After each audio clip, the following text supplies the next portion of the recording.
Number 10 का 1 number देखा जाए। बिंदुओं 0,-1 तथा 2,0 से जाते हुए वृत्त का समीकरण निकालें जिसका केंद्र रेखा 3x + y = 5 पर हो। चलिए भैया, बहुत ही अच्छा क्वेश्चन है। यहाँ पे एक वृत्त बना लेते हैं। अच्छा, वृत्त का केंद्र किसी समीकरण से गुजर रहा है, किसी रेखा से गुजर रहा है, ठीक है। तो अगर इसका केंद्र अल्फा बीटा मान लेते हैं और इस रेखा का समीकरण दिया है 3x + y = 5, ठीक है। अच्छा, एक बिंदु इस पर A ले लेते हैं और एक बिंदु B ले लेते हैं, ठीक है। ये इसका नियामक है 0,-1 और दूसरे वाले का नियामक है 2,0। माना वृत्त का केंद्र अल्फा, बीटा है जो रेखा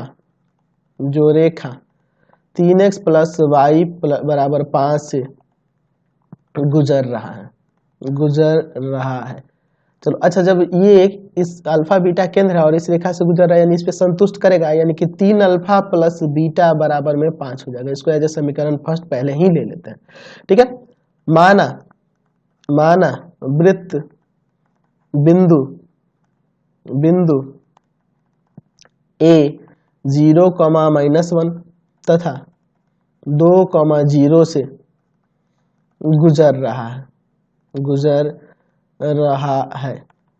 अच्छा, गुजर रहा है यहाँ से, तो आपको पता है कि O से A की दूरी और O से B की दूरी, इन दोनों की दूरी बराबर होगी क्योंकि ये दोनों वृत्त की त्रिज्याएं हैं, है ना जी। OA = OB, O केंद्र मान लिए हैं। चलिए, केंद्र को O मान लिया, तो यहाँ से दोनों तरफ वर्ग कर देंगे। दोनों तरफ वर्ग करने पर तो OA² बराबर हो जाएगा OB²। यहाँ से एक समीकरण निकल जाएगा तो हम लोग केंद्र निकाल लेंगे आसानी से। तो हो जाएगा अल्फा -0 का स्क्वायर प्लस बीटा +1 हो जाएगा ना, का होल स्क्वायर बराबर में अल्फा -2 का स्क्वायर प्लस बीटा -0 का स्क्वायर।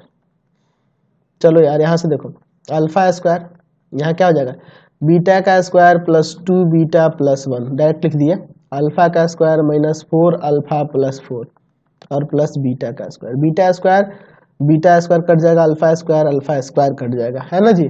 चलिए, इसको इधर लाते हैं तो 4 अल्फा + 2 बीटा ये जाके उधर घट जाएगा बराबर में 3। ये समीकरण 2 हो जाएगा। तो समीकरण 1 में हम लोग यहाँ 2 से गुना कर देते हैं, समीकरण 2 में 1 से, ताकि बीटा वाले मान समान हो जाए। तो ऊपर समीकरण 1 तथा 2 से, समीकरण 1 तथा 2 से क्या हो जाएगा जी, तो उसमें 2 से गुना होगा तो हो जाएगा 6 अल्फा + 2 बीटा बराबर में 10। समझ गए ना, 2 से गुना करिए, 3 दूना 6, ये 2 और ये 10, और इसको ऐसे लिख देते हैं 4 अल्फा + 2 बीटा बराबर में 3। चलो, यहाँ पे साइन बदलते हैं। चलो, ये कट जाएगा, यहाँ पे आ जाएगा आपका 2 अल्फा बराबर में 7, यानी कि अल्फा बराबर यहाँ से आ जाएगा 7/2। अल्फा का वैल्यू 7/2, तो समीकरण 1 में रख देते हैं। समीकरण 1 से चलिए, तो समीकरण 1 क्या है, तो समीकरण 1 आपका है 3 अल्फा + बीटा बराबर में 5, यही ना था, 3 अल्फा + बीटा बराबर में 5। तो यहाँ अल्फा का वैल्यू रख दो 3, 7/2 प्लस बीटा बराबर में 5, 7 या 21/2 प्लस बीटा बराबर में 5, यानी बीटा बराबर हो जाएगा 5 - 21/2। चलो, तो बीटा बराबर यहाँ से आ जाएगा 2, 7 5 दूना 10 - 21 माइनस का 11/2, यही ना होगा आपका। अल्फा बीटा आने का मतलब कि वृत्त का केंद्र निकल गया। तो आपका वृत्त जो था, उस वृत्त का हमने केंद्र निकाल दिया। केंद्र कितना आ गया, तो 7/2 और माइनस का 11/2। और वृत्त पर स्थित 2 बिंदुएं थी, तो कोई भी एक बिंदु ले लेते हैं, ए ही ले लेते हैं। तो ए बिंदु का नियामक कितना था, 0,-1, 0,-1।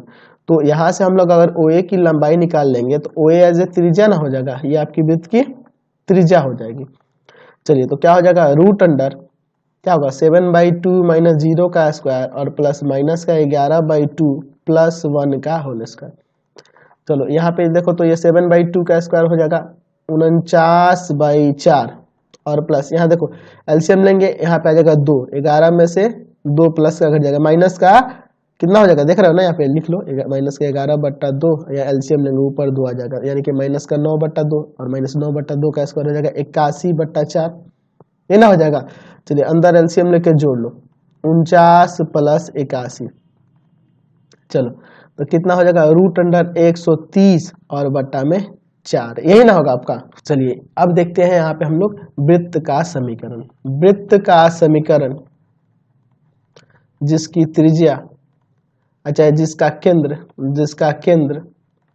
7/2 कॉमा -11/2 है तथा त्रिज्या रूट अंडर 130/4, काटे नहीं है ताकि आसान रहेगा। चलिए तो यही ना था आपका, केंद्र 7/2 -11/2 और त्रिज्या रूट अंडर 130/4, तो हो जाएगा x माइनस 7/2 का square plus y minus plus हो जाएगा 11/2 का होल स्क्वायर बराबर में रूट अंडर 130/4 का होल स्क्वायर। यही ना होगा, स्क्वायर से रूट यहाँ हट जाएगा। यहाँ सॉल्व करो, x square minus 2 into x into 7/2 plus 7/2 का होल स्क्वायर। चलो इसको चेंज करोगे तो यहाँ हो जाएगा Y square plus 2 into Y into 11/2 और प्लस 11/2 का होल स्क्वायर। इसको काटो नहीं, इधर लेके आओ, 130/4।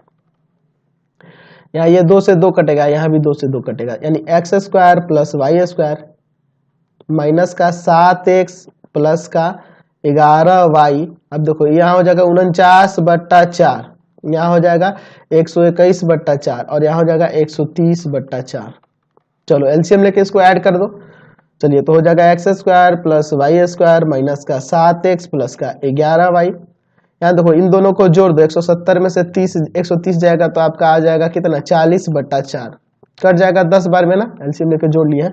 तो X square plus Y square minus का 7x प्लस का 11y प्लस का 10 बराबर 0, ये आपके वृत्त का समीकरण हो जाएगा। समझ में आ गया क्वेश्चन।